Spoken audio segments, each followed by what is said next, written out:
Will cause death. Okay, should we see? Look, Stanley, I think perhaps we've gotten off on the wrong foot here. I'm not your enemy, but in his eagerness to prove that he is in control of the story and no one gets to tell him what to do, Stanley leapt from the platform and plunged to his death. I'm going to stop the game for a moment so we can educate you properly on safe decision-making in the real world. Choice. It's the best part of being a real person, but if used incorrectly can also be the most dangerous. For example, Please adjust the slider until the computer is barely visible. This we've done this one. This was the first thing that it asked of us. Please. Okay. This is the story of a man named Stanley. Stanley worked for a company in a big building where he was employee number 427. Employee number 427's job was simple. He sat at his desk in room 427 and he pushed buttons on a keyboard. Orders came to him through a monitor on his desk, telling him what buttons to push, how long to push them, and in what order. This is what employee 427 did every day of every month of every year. And although others might have considered it soul-rending, Stanley relished every moment that the orders came in, as though he had been made exactly for this job. And Stanley was happy. Okay. All right. You know, some And people then are one into day, it. something very peculiar happened. Something that would forever change Stanley. Something he would never quite forget. He had been at his desk for nearly an hour when he realized that not one single order had arrived on the monitor for him to follow. No one had showed up to give him instructions, call a meeting, or even say hi. Never in all his years at the company had this happened, this complete isolation. Something was very clearly wrong. Shocked, frozen solid, Stanley found himself unable to move for the longest time. But as he came to his wits and regained his senses, he got up from his desk and stepped out of his office. Oh, we're playing now? That's it? Can we crouch? Oh my god, this is so fast. What does this say? I hate Mondays. What are you, Garfield? Can I read anything on the desk? No Nope. hard Stanley looked, he couldn't find a trace of his co-workers. Holy shit, look at these desks. They're so beat up. Oh god. When Stanley came to a set of 2 open doors, he entered the door on his left. Ah, see, now this is where my brain wants to do the opposite of what I'm being told. Okay, let's go to the left one. Do not alter without consulting. Whiteboard manager. Oh god, see, this is the kind of I hate. This is, ugh. When people, like, when your manager tells you you have deadlines, how do you guys respond with anything other than, go f yourself? How do you know? Using slides to assure employees that everything is okay. Make sure your slide has a slick blue graphic on the header and throw some bevel on all the text. This will ensure a calm and productive work environment. Everyone is unique, most of all you. I can't. This is so freaking good. Coming to a staircase, Stanley walked upstairs to his boss's office.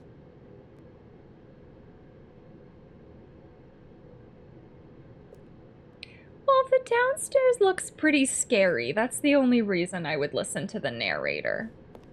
Oh god, both of the rooms are red. Oh lord.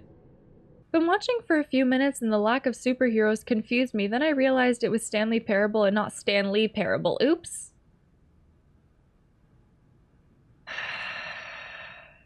It's good. That was a good joke. That was really good. Holy shit. Stepping into his manager's office, Stanley was once again stunned to discover not an indication of any human life. Shocked, unraveled, Stanley wondered in disbelief who orchestrated this. What dark secret was being held from him? What he could not have known was that the keypad behind the boss's desk guarded the terrible truth that his boss had been keeping from him. And so the boss had assigned it an extra secret PIN number, 2845. But of course, Stanley couldn't possibly have known this. Yet incredibly, by simply pushing random buttons on the keypad, Stanley happened to input the correct code. Oh by my sheer luck. goodness. Amazing. He stepped into the newly opened passageway. This is unreal.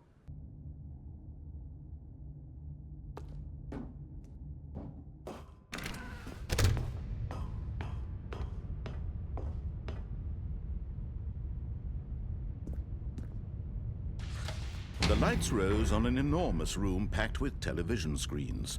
What horrible secret did this place hold? Stanley thought to himself.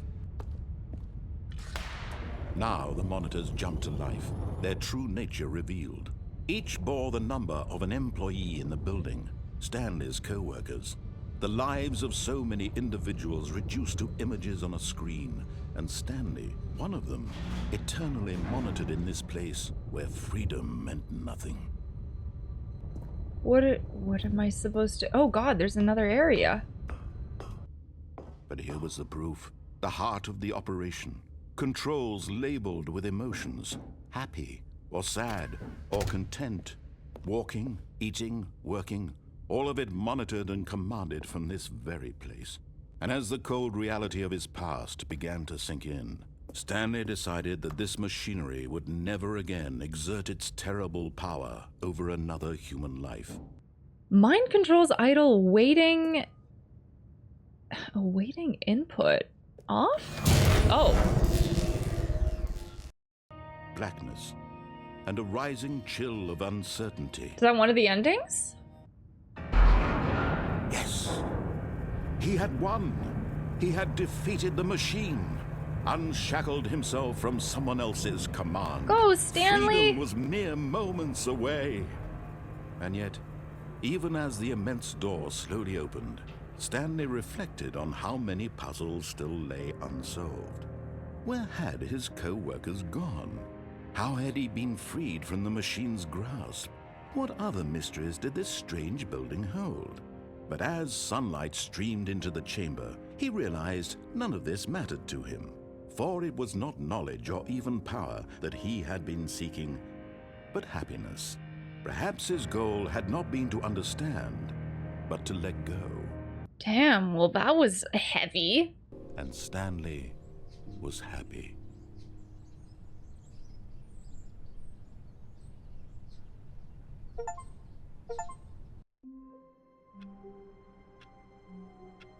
What a 10 out of 10 game. That was one of the endings? Yo, we did it. When Stanley came to a set of 2 open doors, he entered the door on his left. This was not the correct way to the meeting room, and Stanley knew it perfectly well.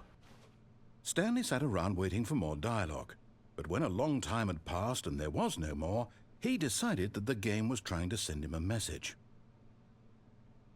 That is so funny. Who's this narrator? What's his name? Where's he from? Okay, so you can't go back. That's interesting.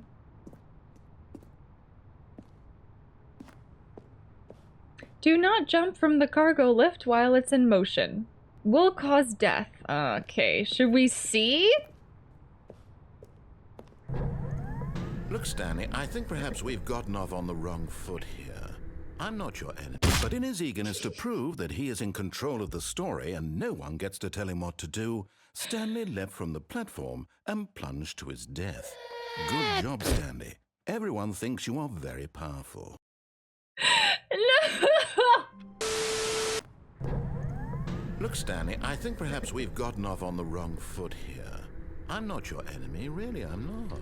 I realize that investing your trust in someone else can be difficult, but the fact is that the story has been about nothing but you all this time. There's someone you've been neglecting, Stanley. Someone you've forgotten about. Please, stop trying to make every decision by yourself. Now, I'm not asking for me, I'm asking for her. For her? Oh my god. That's her, Stanley. You need to be the one to do this, to reach out to her. If you can truly place your faith in another, then pick up the phone. What happens if you just keep letting it ring? Can you unplug this? As Stanley picked up the phone, a white light engulfed him, filling him not just with radiance, but with hope. Hope for a life reunited one... Wait. Oh, goodness. Stanley, did you just unplug the phone? No, that wasn't supposed to be a choice. How did you do that? You actually chose incorrectly? I didn't even know that was possible. Let me double check. No, it's definitely here, clear as day. Stanley picks up the phone. He's taken to his apartment where he finds his wife, and the two pledge themselves to one another. Music comes in, fade to white, roll credits. Not picking up the phone is actually somehow an incorrect course of action. I'm going to stop the game for a moment so we can educate you properly on safe decision-making in the real world. Please observe this helpful instructional video. Choice. It's the best part of being a real person, but if used incorrectly can also be the most dangerous. For example, in this scenario, a hypothetical real person named Rupert has a choice. He could invent a machine that eliminates food shortages across the world to make life better for all people. Or he could spend years of hard work forgetting how to read. Which choice would you make? Ah, welcome back. You may have noticed that this room has begun to deteriorate as a result of narrative contradiction. Not to worry. Now that you're properly informed on good decision-making, we're going to revisit a choice you made just a few minutes ago. Is the store still closed? Now remember, all you need to do is behave exactly as Stanley would. That means choosing responsibly and always putting the story first. I'm quite sure you'll be up to the task. Just follow my lead and you'll be fine. All right. When Stanley came to a set of two open doors, he entered the door on his left.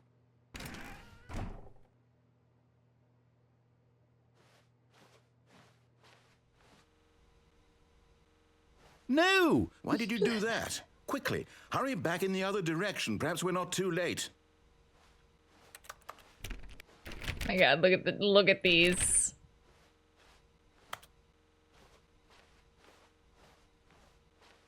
No choice, eh? No choice? Quickly, hurry back. Behave exactly I think I am actually breaking the game. That means choosing responsibly and always putting the story first. I'm quite sure you'll be up to the task. Just follow my lead and you'll be fine. Fine, let's do it. Stepping inside his manager's office, Oh, it looks Stanley was different. once again stunned to discover not an indication of any human life. Stanley had been trained never to speak up, but now he would draw from within himself the courage to face the unknown. He drew a sharp breath and then spoke the code.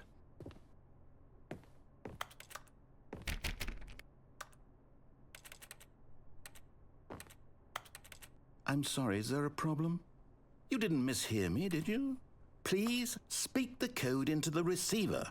Otherwise, we can't get on with the story. This is a crucial step. Night Shark 115. Okay, fine. You're not going to do it. But you know what? It's pretty humiliating to bring you this far, only for you to suddenly decide you have better things to do. 1-1 for this one single thing, for your respect. Oh my God, what is the kind this of respect picture? Stanley shows for his choices. He knows what it means to take a story seriously. If you didn't want to see what I had to show you, then why did you come here? You had a choice, you know. You could Night have gone Shark through the door on the 115. right. Night You could Shark. have done whatever the hell you Night wanted Shark over 115. there. Why did you come this way? Speak. Say something to me. Explain yourself, you coward. You... Right. When Stanley came to a set of two open doors, he entered the door on his left. Stanley? Hello? Are you... Is everything okay? Stanley, please. I need you to make a choice. I need you to walk through the door. Are you listening to me? Can you hear me? Is everything all right? Stanley, this is important. This is too meta, I'm gonna faint. Look, Stanley, I think perhaps we've gotten off on the wrong foot. There's someone you... What? Really? I was in the middle of something. Do you have zero consideration for others? Are you that convinced that I want something bad to happen to you? Why, I don't know how to convince you of this, but I really do want to help you, to show you something beautiful. Look, let me prove it. Let me prove that I'm on your side. Give me a chance. Now listen carefully, this is important. Stanley walked through the red door. Oh, thank God you are willing to listen to me. Do you see that I really have wanted you to be happy all this time? The problem is all these choices. The two of us always trying to get somewhere that isn't here. Running and running and running, just the way you're doing right now. Don't you see that it's killing us, Stanley? I wanted to stop. What do we want? What are we looking for? What the Here. Yes. Oh, it's beautiful, isn't it? If we just stay right here, right in this moment with this place, Stanley, I think I feel happy. I actually feel happy. Looks like a weird brain scan or something. Ooh! It's beautiful. No, wait. Where are you going? Oh no. Stay away from those stairs. If you hurt yourself, if you die, the game will reset. We'll lose all of this. Please, Stanley, think about what you're doing. Why? Why is this in the game? Okay, but we threw ourselves off of an elevator shaft, so... No! You had me worried there for a moment. Now, can we please get back to the other room? Does this freak anyone out? Are you guys afraid of heights? Stanley, let's go back to the other room. Can you do that for me? Not today. Is it over? It's going to restart, isn't it? I'm going back. Welp.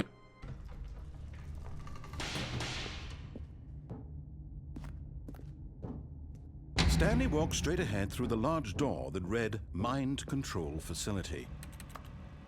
Although this passageway had the word escape written on it, the truth was that at the end of this hall, Stanley would meet his violent death. I don't remember what was down here.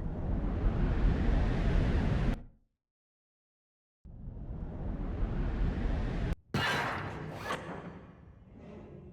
don't remember what was down here. Oh, we're moving. As the machine whirred into motion and Stanley was inched closer and closer to his demise, it reflected that his life had been of no consequence whatsoever. Stanley can't see the bigger picture. Farewell, Stanley.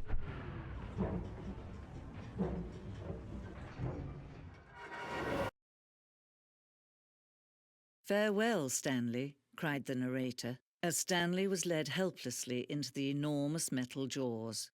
In a single visceral instant, Stanley was obliterated as the machine crushed every bone in his body, killing him instantly.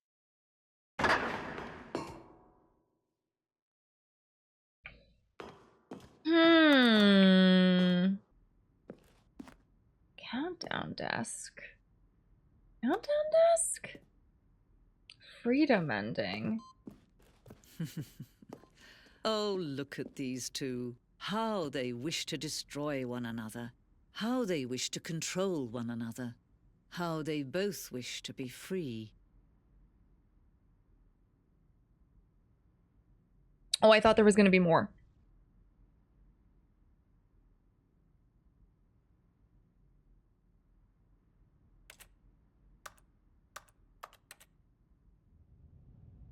Can you see? Can you see how much they need one another? No, perhaps not. Sometimes these things cannot be seen. But listen to me. You can still save these two. You can stop the program before they both fail. Push escape and press quit. There's no other way to beat this game. As long as you move. Should we try it?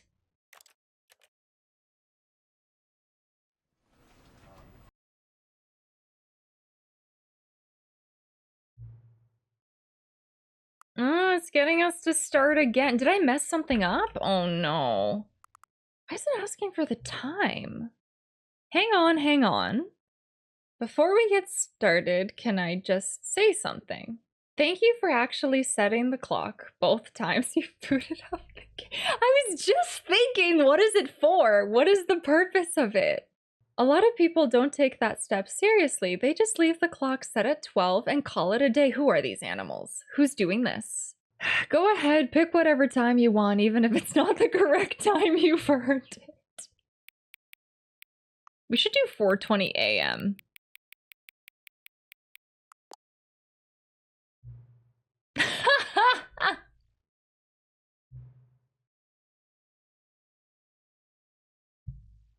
Please adjust the slider until the computer is barely visible. This we've done this one. This was the first thing that it asked of us. Please.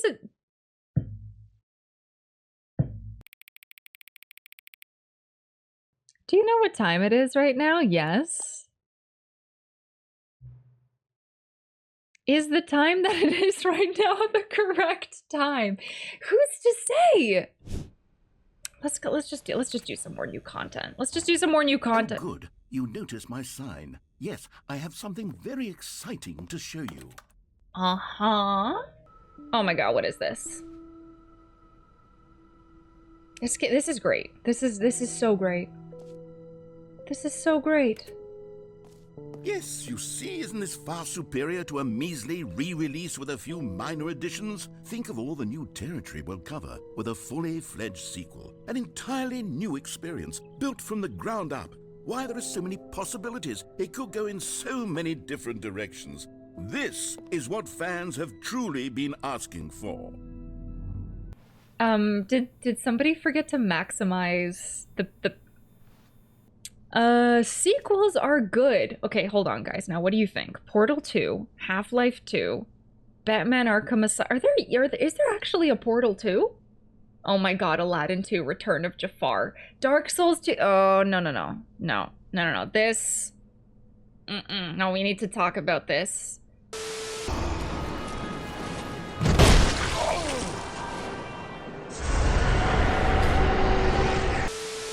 The button that says the name of the player playing the game. Sorry, I should have clarified. Right now, the button only says the name Jim. But of course, in the final game, this button will say your name, whatever name that is.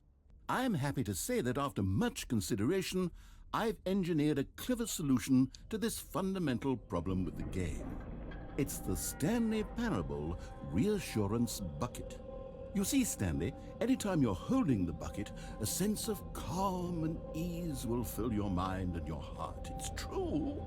Oh, God. As you hold onto the bucket, the many disorienting contradictions of the Stanley Parable will feel perfectly normal. Guys, do you have your safety buckets? You may even come to long for the gentle embrace of jarring cognitive dissonance while the bucket is in your arms. And to be honest, it's a much more convenient solution for me than actually redesigning the game to be less uncomfortable.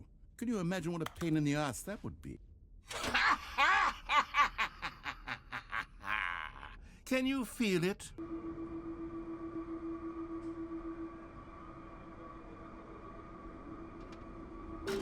Okay, perhaps I should have clarified. This is technology that will exist. Right now, the achievement is still fully broken. I'm not a wizard, Stanley, but I guarantee it will be fixed in the sequel to at last satisfy the hordes of ravenous fans all over the world who have been uproariously demanding this feature. Gamers, we hear you, and I promise it will happen. Who am I kidding, Stanley? No. This isn't a coherent video game at all. It's a lot of gags. And I do very much enjoy creating gags, but they don't add up to anything. I wanted more than anything to create a sequel that would capture all the magic of the first game. I wanted fans to love it. No matter how good these gags are, they won't stand on their own. They would need the structure and the gameplay of the original. Wait. Maybe that's it. Would it possibly work? I suppose it could. But it would need a really, really tremendous title screen. A title screen that says with bold and uncompromising conviction, "This is the Stanley Parable 2." Let me see if I can whip something Amazing. So, okay, I'm confused. Is this still part of the meme, or is this still Stanley Parable? Is this... I'm gonna press begin the game against my better judgment here. Is this new? This is new. Stanley picked up the bucket. Oh my god.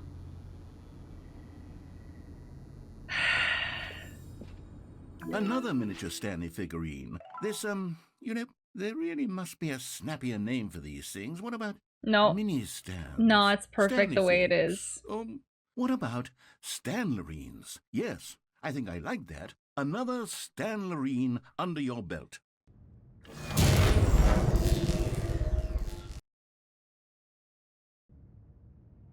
Stanley and the bucket waited in blackness. Was it over? Yes, they had done it.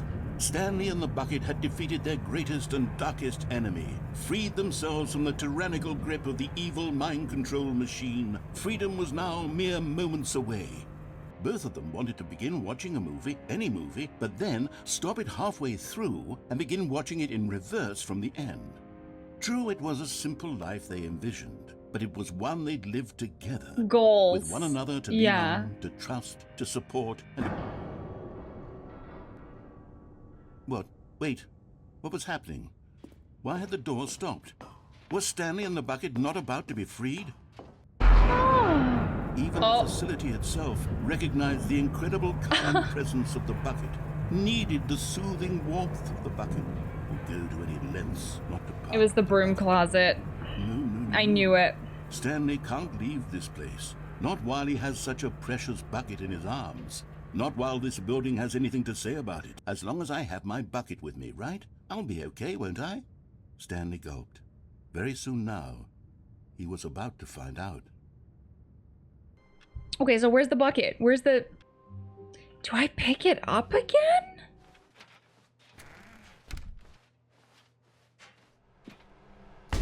What? We're back at the phone already? No. He looked down at the bucket in his arms. Am I crazy? He asked the bucket. The bucket returned his gaze, but said nothing at all. Returned his That's gaze. strange, Stanley thought. Usually the bucket is a source of guidance and wisdom for me in difficult times such as these. He held the bucket close, yet felt none of its familiar reassurance and comfort. And that's when Stanley realized, this isn't my bucket. It's just a normal, everyday bucket. Someone else's bucket, perhaps. How did I end up with someone else's bucket? This is all terribly wrong. I knew Surely it. no good would come from this. Where Who did it knows go? what sorts of bizarre hallucinations Stanley might experience without the psychologically grounding presence of his bucket. And indeed, now he noticed that the rooms were repeating, which was, of course, very odd. And now he felt himself floating off the ground. Oh, gracious, he exclaimed. Without my bucket, I've gone truly mad. Where is it? I must find it. Far off in the distance now, he heard it, calling to him. Stanley! Stanley, it's me! The bucket! Could it truly be? It was incredibly painful. This bucket has two handles. Stanley doubled over in agony and blacked out. This bucket has two handles. Yeah, the bucket sounds an awful lot like the narrator, This is eh? the story of a woman named Mariella. Mariella woke up on a day like any other. She arose, got dressed, picked up her bucket of comfort and security, and walked to her place of work. But on this particular day, her walk was interrupted by the body of a man Jesus. who had stumbled through town, talking and screaming to himself, and then collapsed dead on the sidewalk. Right away, she knew what the problem was. This man had no bucket. Of course he'd gone mad, ranting and raving about a narrator describing all of his actions and how everything is predetermined and free will is an illusion and it's all just a video game. It could all have been prevented if only he'd taken his bucket with him. What am I doing? Are they gonna eat my butt? Are they gonna eat my butt? If I sit on it, is it gonna be all gooky and my butt is gonna get stuck and are they gonna eat my